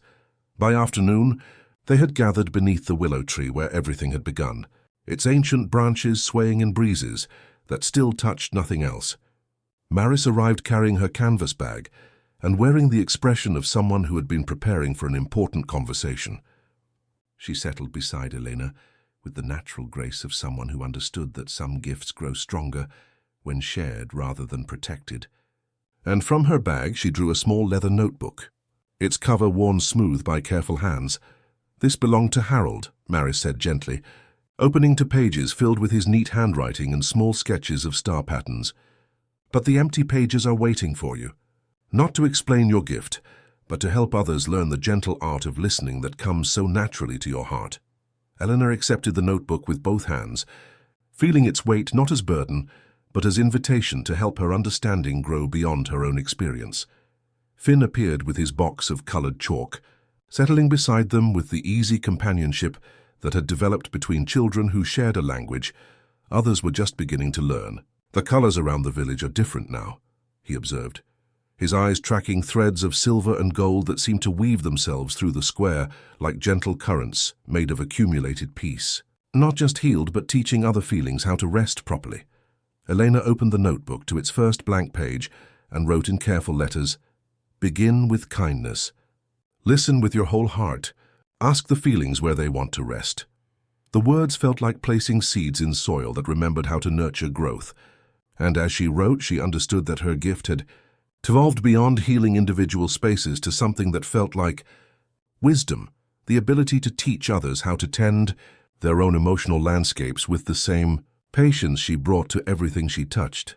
Thomas emerged from his bakery carrying warm rolls and wearing the relaxed contentment that comes from rediscovering that love doesn't disappear during separation. It simply learns new ways to express itself when given the chance. His daughter walked beside him, her shoulders carrying less of the weight that distance had left there, and when they joined the small gathering beneath the willow, Eleanor felt the village's transformation complete another gentle turn toward deeper understanding. As evening light began to soften the edges of familiar buildings, Elena closed the notebook and held it the way you hold a sleeping bird, gently but with certainty. Around them, the village settled into another night of deeper breathing, wrapped in the growing recognition that healing happens not through force, but through the patient choice to tend hearts with the same care that gardeners use when coaxing flowers from soil that has learned to trust again. Above them, the first stars appeared like shy children peeking around a curtain, and somewhere in their ancient light was the promise that Elena's work was approaching its own kind of completion, not an ending, but the fullness that comes when a gift has found its proper place in the larger conversation between hearts that reach toward each other across whatever distances love asks them to cross. The willow tree's leaves whispered their approval to the night, and Elena felt her understanding settle into its mature form. She had become not just a healer of lingering feelings, but a teacher who could help others recognize their own capacity for the gentle attention that makes healing possible, reunion natural, and love stronger than whatever challenges it might encounter along its patient journey home. The weeks that followed carried Elena deeper into the gentle art of translating her gift into lessons others could learn, and she found herself drawn each morning to Harold's notebook, where her careful observations were beginning to fill pages with wisdom that felt less like instruction and more like invitation. Mrs. Holloway would find her at the kitchen table as dawn light settled into that golden quality that makes ordinary moments feel touched by something eternal, writing in letters that grew more confident each day, documenting not the mechanics of healing, but the patient art of helping others recognize their own capacity for tenderness. The village had settled into a new rhythm that felt less like change and more like remembering. Children walked to school with their hands trailing along garden fences, learning to acknowledge the contentment that lingered where flowers had been tended with love, while parents found themselves pausing at doorways to sense the peace that had learned to rest in spaces where old worries had been taught how to coexist with new hopes. Elena moved through this transformed landscape, with growing awareness that her work was evolving beyond individual healing towards something that felt like wisdom itself. Maris arrived one morning carrying her willow cane and 3 bundles of ribbon, in colors that seemed to hold sunrise in their gentle weave. Together they began creating what Elena called gentle reminders, small circles of twine threaded with bits of colored yarn and pressed leaves, designed to hang in doorways throughout the village.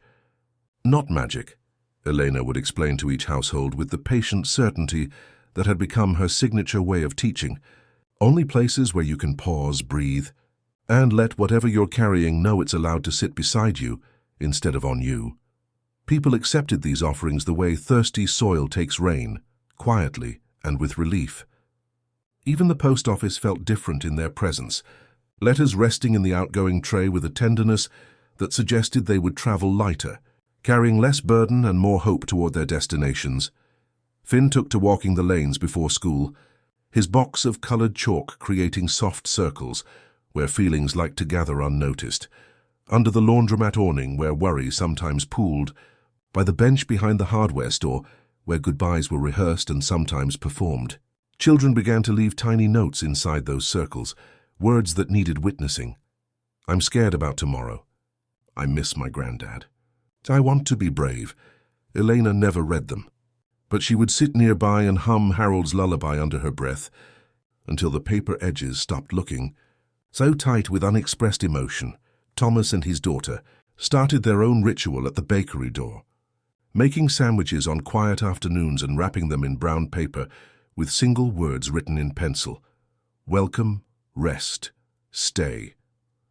The words worked their way into people the way warm bread does, without argument, nourishing places that language usually couldn't reach. His daughter, who had arrived carrying years of distance in her shoulders, discovered that home wasn't just a place, but a way of being present with the quiet emotions that made up daily life.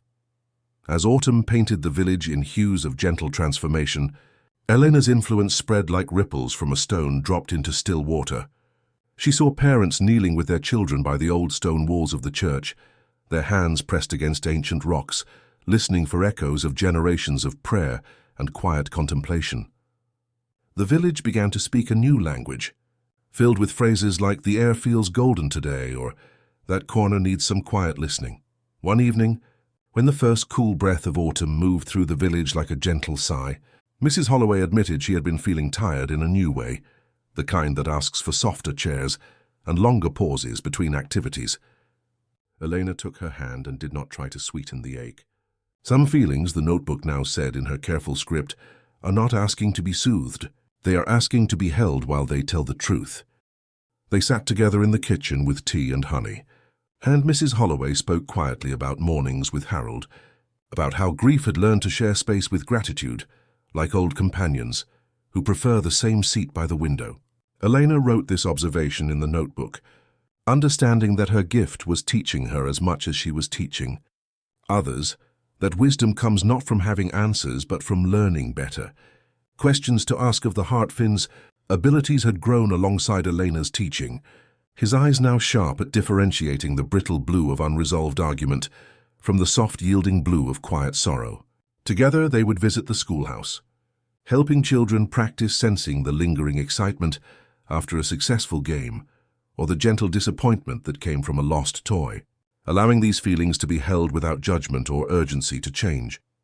As the chapter of Elena's understanding drew toward its natural close, she carried herself with the quiet confidence that comes not from power, but from recognizing one's place in the larger conversation between hearts that reach toward each other across whatever distances love asks them to cross. The notebook grew heavier with accumulated wisdom, ready to be shared with whoever needed to learn the patient art of listening to feelings with the same attention that gardeners bring to tending growing things. The village breathed more easily now, wrapped in the gentle certainty that healing was not a destination but a continuous, tender process woven into the very fabric of their days. Above them, the first stars appeared like shy children peeking around a curtain, and somewhere in their ancient light was the promise that Elena's work was approaching its own kind of completion, not an ending, but the fullness that comes when a gift has found its proper place in the world and learned how to multiply itself through the simple, revolutionary act of teaching others to tend their own hearts with the same patience that flowers use when reaching toward light. The morning arrived with the particular softness that follows. Seasons when important work has been completed without fanfare, and Elena woke with Harold's lullaby still humming in her chest, alongside something new, the understanding that her gift had grown into its fullest expression not through power, but through the patient art of helping others discover their own capacity for tenderness. Mrs. Holloway found her at the kitchen window, not watching the garden as she usually did, but holding Harold's notebook against her chest with the reverence of someone carrying something that had learned to hold wisdom instead of just words. The village had transformed.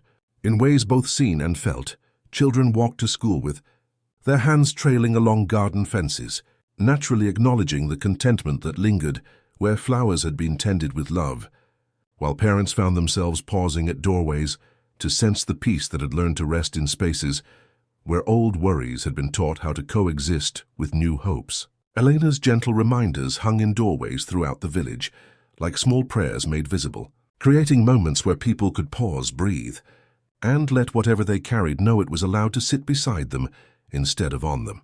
As afternoon light settled into that golden hour when ordinary moments feel touched by something eternal, Eleanor walked to the village square, where the fountain continued its quiet circulation with renewed tenderness. She carried Harold's notebook and a small canvas bag that Maris had given her, filled with blank journals waiting to be filled with the observations of others who were learning to listen with their whole hearts.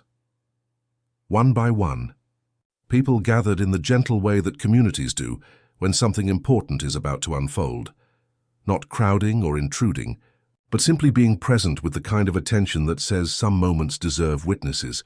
Thomas arrived with his daughter, both carrying the relaxed contentment that comes from rediscovering that love doesn't disappear during separation. It simply learns new ways to express itself when given the chance. Finn appeared with his box of colored chalk, his eyes bright with the anticipation that comes when you're about to witness something beautiful complete itself. As Elena began to distribute the blank journals, each one wrapped in ribbon the color of morning light, a woman approached from the edge of the square, with the careful attention of someone who had been watching and learning before introducing herself. She wore a coat the color of twilight and carried a worn leather satchel that seemed to hold more stories than supplies. Her eyes moved across the gathering with recognition. That felt deeper than curiosity, the look of someone who had been searching for something and finally found it. "I collect stories that linger in places," she said simply, her voice carrying the particular warmth of someone who understood that some conversations were worth traveling great distances to have. Stories about communities that learn to tend feelings the way gardeners tend growing things. Word travels in quiet ways, and your village has been whispering itself into maps that most people never see. Elena felt recognition like a small bell ringing in a quiet church. Here was someone who understood that her work was part of something larger, not unique, but part of an ancient lineage of people who helped the world remember how to be gentle with itself. From her satchel, the woman drew a thin silver thread that looked impossibly simple until the light found it, making it shimmer like captured starlight. "For binding pages together," she explained, placing it in Elena's palm with the reverence of someone passing along something precious. Not to close books, but to help them remember each other across distances. Some wisdom grows stronger when it knows it's not alone. Elena accepted the thread with both hands, understanding that this was more than gift. It was recognition, validation that her quiet work mattered in ways that stretched beyond the village boundaries. As evening light began to soften familiar edges, Elena opened Harold's notebook to a page near the end, where her careful handwriting had documented the gentle art of helping feelings find their way home. "This is what we've learned together," she said, her voice carrying the particular authority that comes from understanding something deeply rather than simply knowing it. That healing happens not through force, but through the patient choice to tend hearts with the same care that gardeners use when coaxing flowers from soil that has learned to trust again. She began to distribute the blank journals to hands that had learned to hold emotions with the same reverence they might hold sleeping birds, gently but with certainty. Miss Lark accepted hers with tears that felt less like sadness and more like recognition, while the children who had learned Elena's lessons reached for theirs with the serious attention they brought to all-important work. Finn began to hum that patient note that had become their shared language, and as his voice rose like incense made of sound, Eleanor felt something in the village square complete itself, not dramatically, but like a puzzle piece finding its place with the gentle click of recognition. The accumulated wisdom of their shared journey seemed to settle into the cobblestones, ready to support whatever tender work might come next. The visiting woman watched with eyes that held deep satisfaction, understanding that she had witnessed something rare and beautiful, a community that had learned to tend its collective heart with the same patience that individual hearts deserve. As she prepared to continue her journey, carrying news of this village to other places that might be ready to learn similar lessons, Eleanor understood that her gift had evolved beyond healing individual spaces to something that felt like legacy. The village settled into another night of deeper breathing, wrapped in the gentle certainty that they were now keepers of something precious, the understanding that feelings are not problems to be solved, but conversations to be held with patience and care. Above them, The first stars appeared like shy children peeking around a curtain, and somewhere in their ancient light was the promise that Elena's work would continue to multiply itself through the simple, revolutionary act of teaching others to tend their own hearts with the same patience that flowers use when reaching toward light. The silver thread rested in Elena's pocket like a quiet promise, connecting her work to the larger tapestry of healing that stretched across the world, one gentle heart at a time.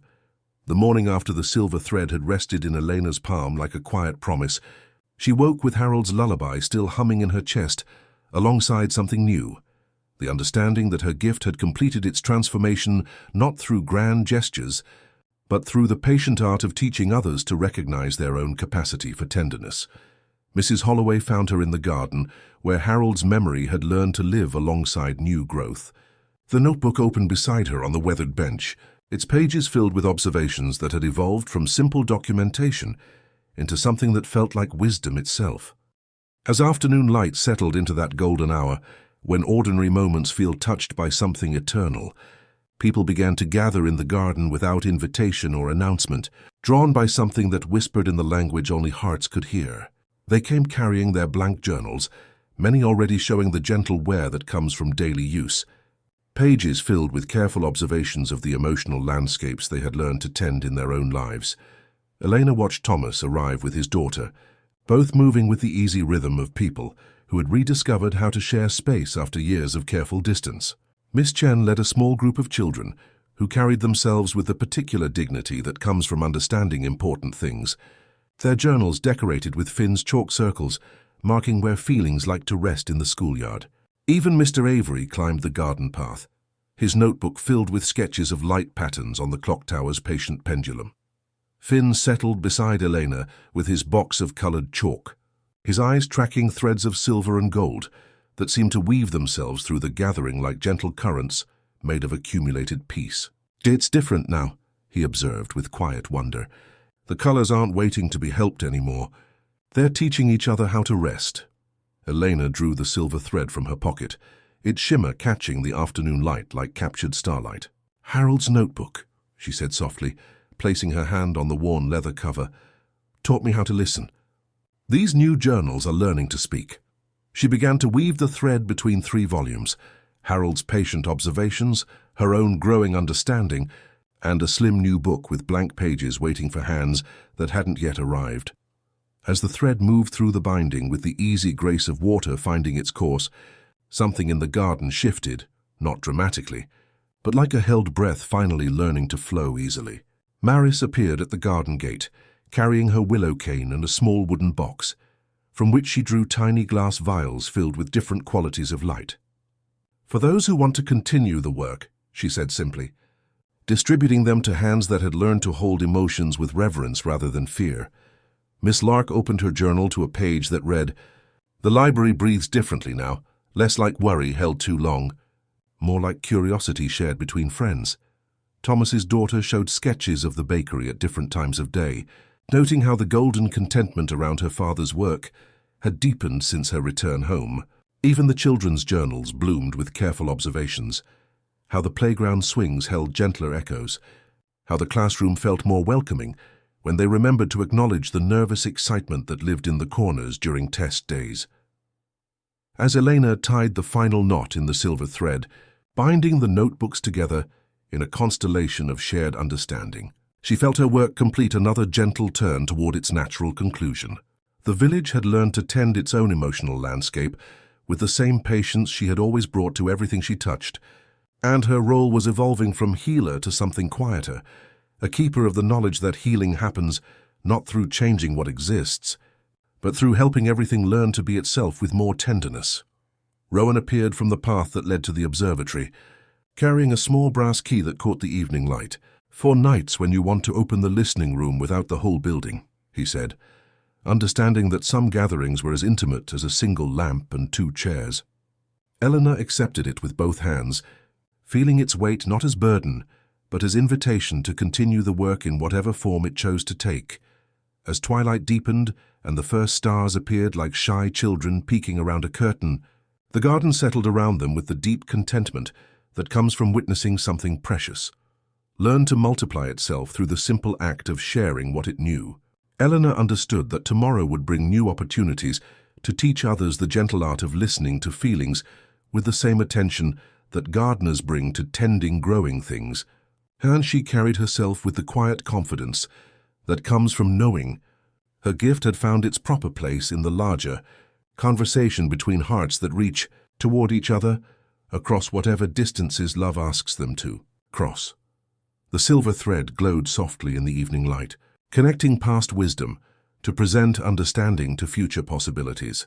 And somewhere in its gentle shimmer was the promise that Elena's work would continue to spread through the simple, revolutionary act of helping others discover their own capacity for the kind of attention that makes the world a more tender place, one feeling at a time. The morning after the silver thread had woven itself through the notebooks like a quiet promise, Eleanor woke with Harold's lullaby still humming in her chest, alongside something new. The understanding that her gift had completed its transformation not through accumulating power, but through the patient art of teaching others to recognize their own capacity for tenderness. Mrs. Holloway found her in the garden where wildflowers had learned to grow in patterns that seemed almost intentional, as if the earth itself had discovered how to arrange beauty. With the same care that Eleanor brought to arranging feelings, the Hioma village moved around them with the easy rhythm of a place that had learned to breathe more deeply. Elena walked the familiar paths one final time, her small hand trailing along garden fences, where contentment lingered like morning dew, pausing at doorways where her gentle reminders hung like small prayers made visible. At the bakery, Thomas and his daughter worked together in the comfortable silence of people who had rediscovered how to share space, their movements creating the kind of harmony that comes when love learns new ways to express itself after separation. Finn appeared beside her with his box of colored chalk, his eyes tracking threads of silver and gold that seemed to weave themselves through the village like gentle currents made of accumulated peace. "The colors are teaching each other now," he observed with quiet wonder, pointing to wisps of light that moved between buildings like conversations held in the language only hearts could speak. Eleanor nodded, understanding that their work together had evolved beyond fixing what was broken to something that felt like legacy. As afternoon light settled into that golden hour when ordinary moments feel touched by something eternal, Elena returned to the willow tree where everything had begun. Its ancient branches swayed in breezes that still touched nothing else, and she settled beneath its protective canopy with Harold's notebook open on her lap. The silver thread caught the light like captured starlight, connecting her understanding to wisdom that stretched beyond the village boundaries toward places she was only beginning to imagine. Maris arrived carrying her willow cane and the particular satisfaction that comes from witnessing important work reach its natural completion. "Some gifts grow by giving themselves away," she said gently, settling beside Elena with the grace of someone who understood that endings were simply another form of beginning. "Yours has learned to live in the spaces between heartbeats, in the silence between words, in every moment when someone chooses to tend their own heart with patience instead of judgment." As evening light began to soften, familiar edges and the first stars appeared like shy children peeking around a curtain. Eleanor closed the notebook and held it the way you hold a sleeping bird, gently but with certainty. Around her, the village had become a living testament to the understanding that healing happens not through force but through the daily choice to tend hearts with the same care that gardeners use when coaxing flowers from soil that has learned to trust again. The EDC fountain continued its quiet circulation with renewed tenderness. The clock tower marked time with patient contentment, and somewhere in the observatory, instruments waited with gentle readiness to resume their ancient conversation between earthbound curiosity and cosmic patience. Elena had become not just a healer of lingering feelings, but a teacher whose gift would continue to multiply itself through the simple, revolutionary act of helping others discover that feelings are not problems to be solved, but conversations to be held with patience and care. The willow tree's leaves whispered their approval to the night, and Elena felt her understanding settle into its mature form. She had learned to stretch into the spaces where feelings lived, and in her stretching, she had taught the world to be a little softer, a little more ready to hold whatever came next with equal grace and spaciousness. Thanks for spending this time with us. Sleep well. Everything's going to be okay, man.